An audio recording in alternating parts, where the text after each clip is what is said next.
DRV news में आप सभी का स्वागत है। मैं हूं सैयद सलमान और अब मेरे साथ इस वक्त एक अतिथि हैं और दो मेरे साथी जो सवाल करेंगे अबू आसिम आज़मी साहब से।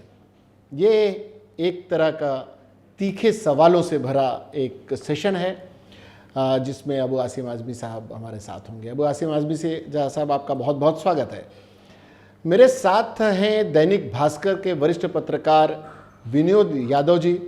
विनोद जी, आपका बहुत बहुत स्वागत है। और मुस्लिम इंटेलेक्चुअल फोरम के हमारे साथ हैं मेराज सिद्दीकी साहब। मेराज सिद्दीकी साहब समाजवादी पार्टी से भी जुड़े हुए हैं, लेकिन उनके भीतर भी कुछ सवालात हैं जो चाहते हैं एक एनकाउंटर टाइप का जो अबू आसिम आज़मी साहब से हों। कुछ ऐसे सवाल जिसके जवाबात आप भी जानना चाहते हैं। आप लोगों से इस सेशन को शुरू करने से पहले अबू आसिम साहब, आपका एक कई आपसे जुड़े हुए एक मिथ हैं। हम चाहते हैं वो मिथ भी दूर हों, कुछ सच्ची बातें भी सामने आएँ और कुछ ऐसी बातें जो आपके मन में हों वो आप अपने दर्शकों तक, हमारे दर्शकों तक, आपके चाहने वालों तक और आपको नापसंद करने वालों तक पहुंच सकें। अबू आसिम आज़मी साहब, पहला सवाल तो आपसे यही है कि एक आपकी जो भूमिका बनी हुई है आप पर, एक मेरी तरफ से ये एक सवाल है एक कट्टरपंथी की, जबकि आपने कई बार अपने भाषणों से, अपनी बातों से, अपने वक्तव्यों से, अपने कृत्यों से भी ये साबित किया है कि आप सेकुलर हैं, लेकिन आपको सेकुलर लोग मान नहीं रहे। इसके पीछे की क्या बात है? क्या क्या वजह हो सकती है? देखिए, सच्चाई बहुत तीखी होती है। सच्ची बातें बोलने से लोगों को बहुत ही तकलीफ़ें होती हैं। ऐसे लोग जो नहीं चाहते कम से कम हमारी इमेज अच्छी बने, अगर मेरी इमेज अच्छी बन जाएगी, सब लोग मेरे साथ जुड़ जाएंगे, तो ये लोग हमारी बातों को तोड़ मरोड़ के हमेशा पेश करते हैं किसी तरह से भी। मेरे अंदर एक बात है कि क्विक एक्शन, किसी ने गलत बोला तो हमें उसका जवाब देना है। अब जैसे हमारे मुख्यमंत्री हाउस में खड़े होकर ये बोले कि हमें गर्व है बाबरी मस्जिद श्री सैनिकों ने तोड़ा, तो अगर मैं उस पर खड़ा होकर बोलूं तो ये कट्टरपंथी काम तो नहीं है। ये अगर मेरे ऊपर टिप्पणी की जाए कि मैं जो है सिर्फ मुसलमानों की बात करता हूँ, मैंने तो मंदिर भी बचाया है, आप अगर देखेंगे कांदीवली में, लेकिन वो नहीं दिखाते लोग। उस मामले में तो आप अरेस्ट भी हुए थे। हाँ, और मैं ये भी कहता हूँ कि इस देश में मुसलमानों ने अपना नेता अगर किसी को माना है आज़ादी के बाद तो हिंदुओं को माना है, मुसलमानों को नहीं माना है। क्योंकि मुसलमान आज इस देश में, हिंदू मुस्लिम साथ में रहते हैं और मुसलमानों की तादाद इस मुल्क में 15% है, जो गवर्नमेंट का आंकड़ा है उसके हिसाब से। तो हम अगर दबे कुछ लोगों की बात करें और अपना नेता माने हिंदुओं को, तो मुझसे बड़ा सेकुलर कौन हो सकता है? मैं हमेशा कहता हूं कि मुसलमानों, अगर तुम्हारे इलाके में कोई हिंदू ऐसा है जिसको रात को खून की ज़रूरत पड़ जाए तो तुम पहले जाना बढ़ के खून देना, क्योंकि ये इस्लाम सिखाता है। उसके बाद मुझे कट्टरपंथी पूछा जाता, तो आप उनसे पूछिए ना जो लोग ये बातें करते हैं। लेकिन उनकी गलत बातों को मैं बर्दाश्त नहीं करता हूँ, मैं उसको बोल देता हूँ, तो मुझे इस तरह के मेरे पे इल्ज़ाम लगाए जाते हैं। विनोद जी, पर सर बात तो ये भी है ना कि आप उस सरकार को समर्थन भी कर रहे हैं, तो भूमिका और सवाल तो उठेंगे ही ना। भाई देखिए, मैं समर्थन इसलिए कर रहा हूँ कि बीजेपी जैसी पार्टी, जो इस मुल्क में सबसे पहली मेरी तकलीफ जो इस बात की है कि इसने इस मुल्क की हज़ारों साल की तहज़ीब, जो गंगा जमुनी तहज़ीब, उसे मिटाने के लिए बीजेपी काम कर रही। जबकि आम दिनों में विनोद जी, आप हिंदू हैं, मुसलमान हो, लेकिन मुझे आपको नहीं लगा होगा कि मैंने कभी आज तक हिंदुओं के ख़िलाफ़ कोई बात किया। लेकिन मैं अगर मेरी धर्म के ऊपर कोई गलत हो रहा है मैं उस पर बोलूँ तो इसका मतलब नहीं मैं कट्टरपंथी हूँ। हम तो सबके लिए बोलते हैं। लेकिन हम आज बीजेपी को इस मुल्क में ताकत न मिले, क्योंकि बीजेपी इस मुल्क की गंगा जमुनी तहज़ीब को बर्बाद कर रही है। झूठ बोलने में इससे बड़ी कोई पार्टी नहीं है। आज कोविड चल रहा है, आप देख लीजिए कि लाशें जो हैं गंगा जमुना में बह रही हैं यूपी में। तो ऐसी पार्टी सत्ता में न रहे। और सबसे बड़ी बात है कि एक आदमी अगर ये कहता है कि हम 30 साल से गलत लोगों के साथ थे, हम उद्धव ठाकरे साहब ने कहा, और अब हम अच्छे लोगों के साथ आए और 30 साल और साथ, कम से कम 30 साल सरकार चलाएंगे, तो मैं इसलिए सपोर्ट कर रहा हूँ। मेरे पास दो ही रास्ता है, या तो बीजेपी की सरकार बनेगी या शिवसेना की बनेगी। मेरी तो नहीं बन रही ना। तो मैं इन दोनों में कौन कम ख़राब है उसको सपोर्ट कर रहा हूँ। और जो ऐसी बातें हैं कि जो लगता है कि मुझे ये गलत है, उसका विरोध भी करूँगा।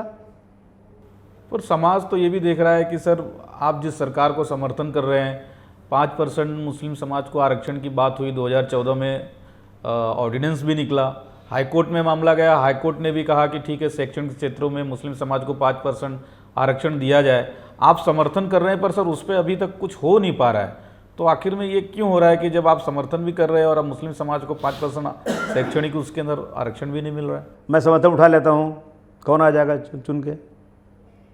मैं आ जाऊँगा क्या? मैं समर्थन उठा लूँगा, फिर भी ये सरकार रहेगी। समर्थन दूंगा, फिर भी ये सरकार रहेगी। अगर समर्थन सब उठा लेंगे तो बीजेपी आ जाएगी। ये सवाल तो आपको कांग्रेस और एनसीपी से करना चाहिए कि आप लोगों ने पहले इस मुद्दे को उठाया और आपने हाउस में लाया, और बीजेपी 5 साल तक सत्ता में थी, और बीजेपी से कांग्रेस और एनसीपी और हम सब लोगों ने सवाल किया कि भाई 5% रिजर्वेशन जो हाई कोर्ट ने लागू किया वो क्यों नहीं देते आप?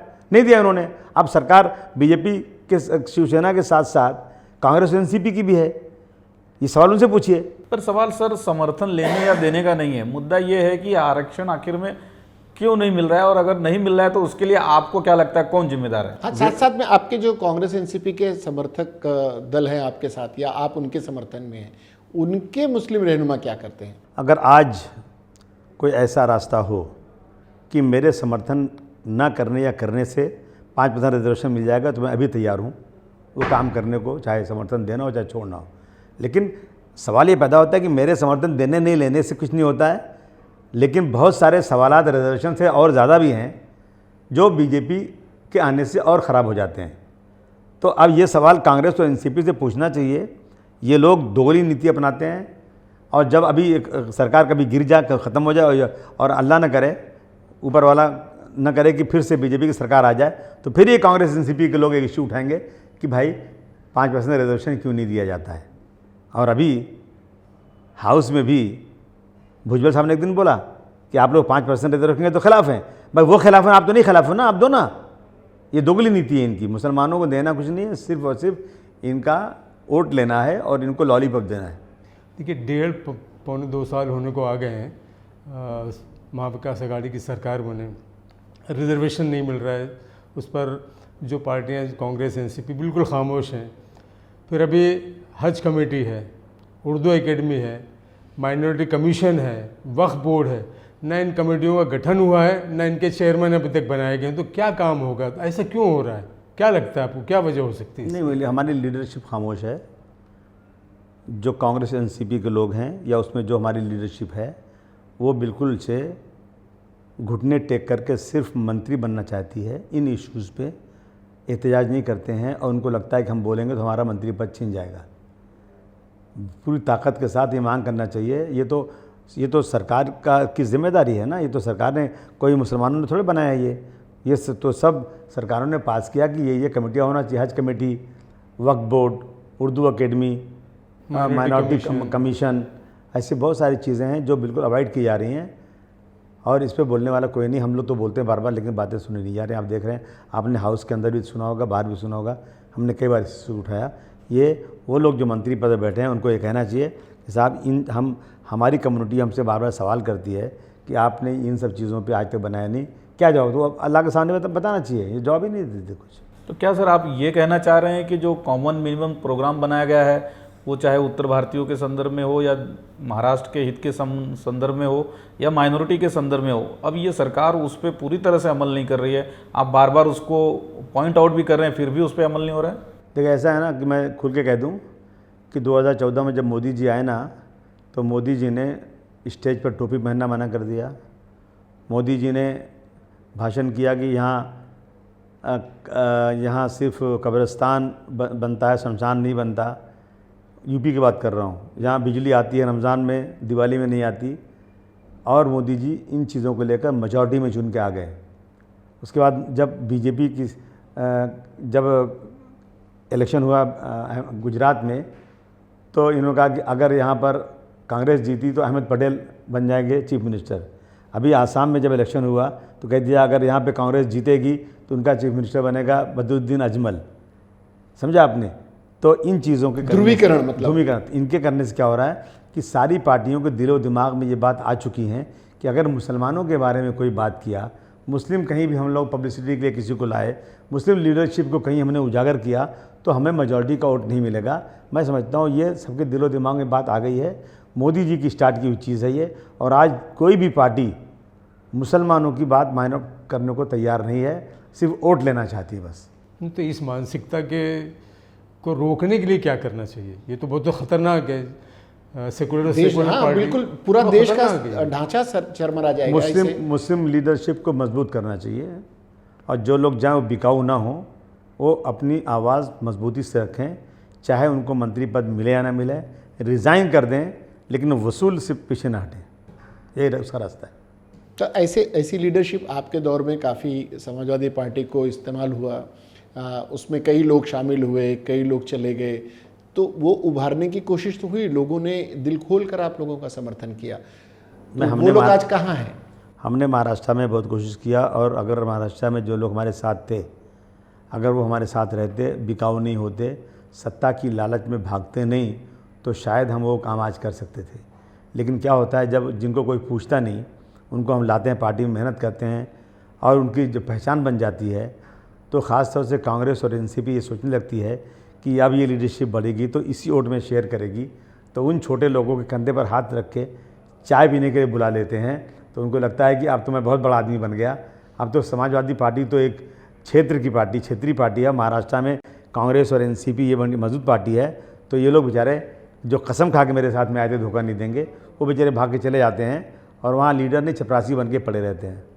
तो अगर देखिए, मुंबई और महाराष्ट्र में समाजवादी पार्टी को 25-26 साल हो गए, और आप लगे हैं, बहुत सक्रिय हैं, बहुत मेहनत कर रहे हैं, तो क्या लगता है आपको फ्यूचर, आपका दिल कहाँ तक मुतमईन है कि कितनी कामयाबी मिली, और कामयाबी मिल सकती कि नहीं, कि इस पर क्या कहेंगे आप? देखिए, मुझे भी तो बुलाते हैं लोग ना, जब मेरे अंडर में काम करने वालों को बुलाया गया तो मुझे बुलाते हैं, और वही लोग जो पार्टी छोड़ गए वो कहते थे कि भाषण करना बहुत आसान है, अबू आसिम इलेक्शन लड़ो तो मालूम पड़ेगा, लोहे का चना चबाना पड़ता है। तो मैंने उनके चैलेंज को भी कबूल किया, और इसीलिए 2 जगह से फॉर्म भरा, और मैं 2 जगह चुन कर आ गया। लेकिन मैं तो नहीं भाग रहा हूँ, मुझे ऐसे ही लोग चाहिए जो समाज के लिए कमिटेड हों, सेकुलर हों, लालची ना हों, और आइडियोलॉजी पे चलने वाले हों, ना कि दुकानदारी पे चलने वाले हों। अभी देखिए, मेरे पास अभी एक साहब आए थे कि मैं बहुत सेकुलर आदमी हूँ, मैं बीएसपी में था, वहाँ टिकट नहीं मिला, तो मैं समाजवादी में गया, वहाँ टिकट नहीं मिला, तो मुझे बीजेपी से मिला, तो मैं वहाँ से लड़ गया मैं। तो मतलब ये दुकानदारी हो गई ना, वसूल वाले नहीं लोग हैं। आज के कार्यकर्ता इस तरह की बातें अगर करेंगे तो फिर देश की रक्षा कौन करेगा? वसूल की राजनीति कौन करेगा? आइडियोलॉजी किसको बोलते हैं? हमें आइडियोलॉजी वाला कहते हैं ना कि काफिला चाहे मुख्तसर हो जाए, कोई रहजन ना हम सफ़र हो जाए। अच्छे लोगों को लाना चाहिए। ये एक तो ये सांप्रदायिक ध्रुवीकरण का मामला हुआ, मुस्लिम तुष्टीकरण का मामला हुआ, या फिर ऐसी चीज़ें हुई जो समाज को बांटती हों, या आप चंद लोगों की मेहनत है कि लोग जुड़े हुए हैं। इसके अलावा शैक्षणिक मुद्दे हैं, आर्थिक मुद्दे हैं, देश में डेवलपमेंट का मुद्दा है, ऐसे कई मुद्दे हैं जिन पर सरकार को घेरा जा सकता है, लेकिन सरकारें उसमें विपक्ष नाकाम हो रहा है, जैसे आज के दौर में कहा जाए।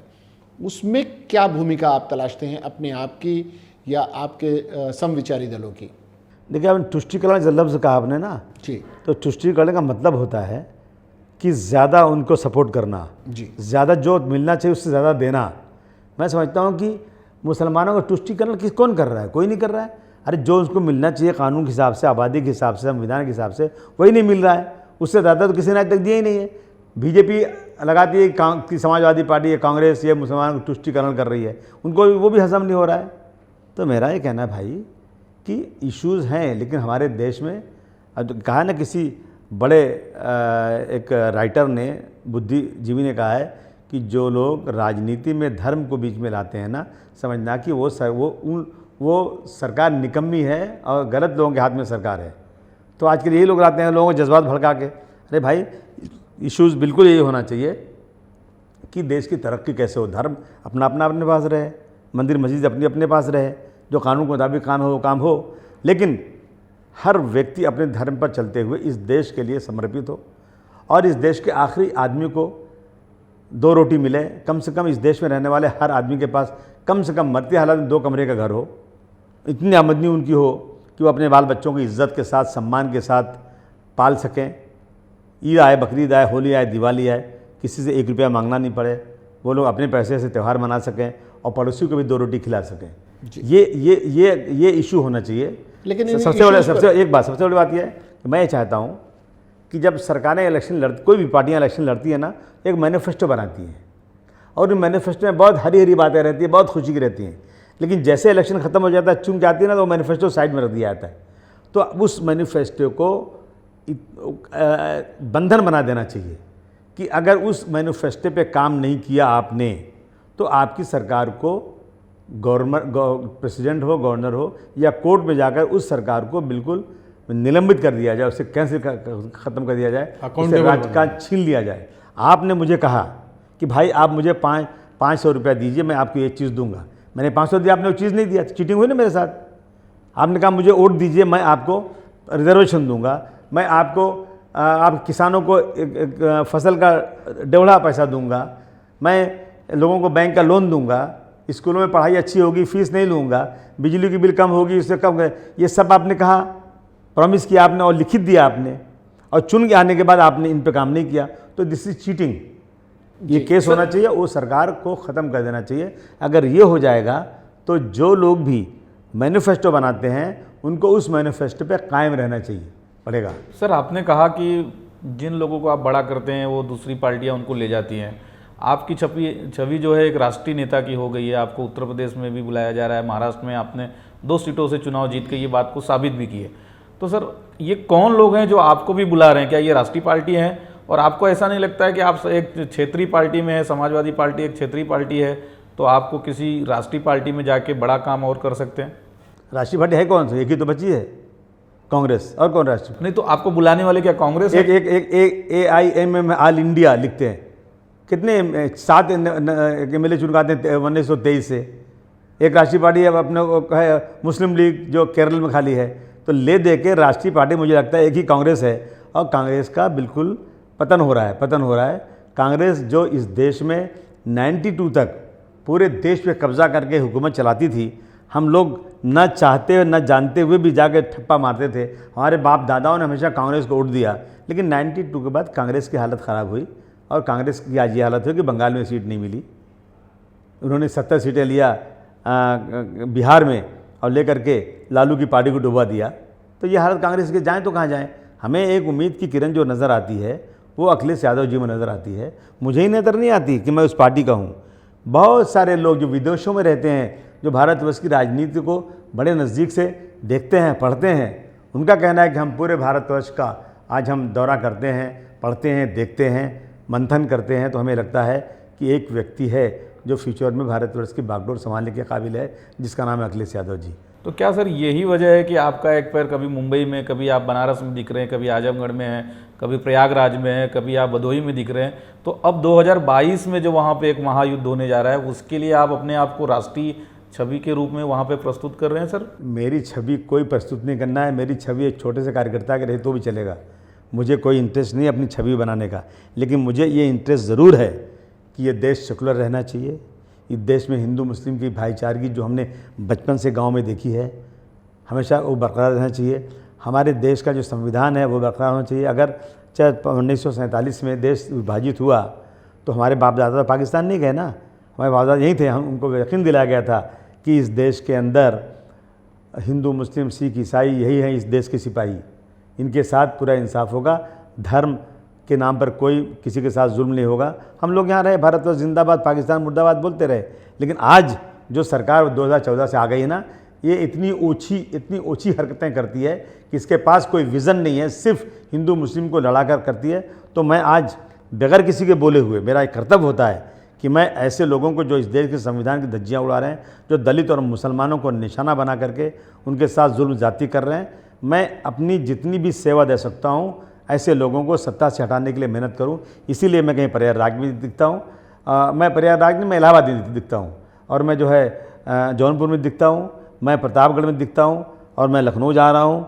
मैं जाऊँगा, मुझे अखिलेश जी मुझे मिलें या अखिलेश जी मुझे भगा दें कि अब आज से मुझे तुम्हारी ज़रूरत नहीं है, फिर भी मैं अखिलेश जी के लिए अगर शायद दिल में गुस्सा हो सकता है, बुरा हो सकता हूँ, लेकिन मैं अखिलेश जी को इसलिए आगे बढ़ाऊंगा क्योंकि आज यूपी देश का सबसे बड़ा स्टेट है।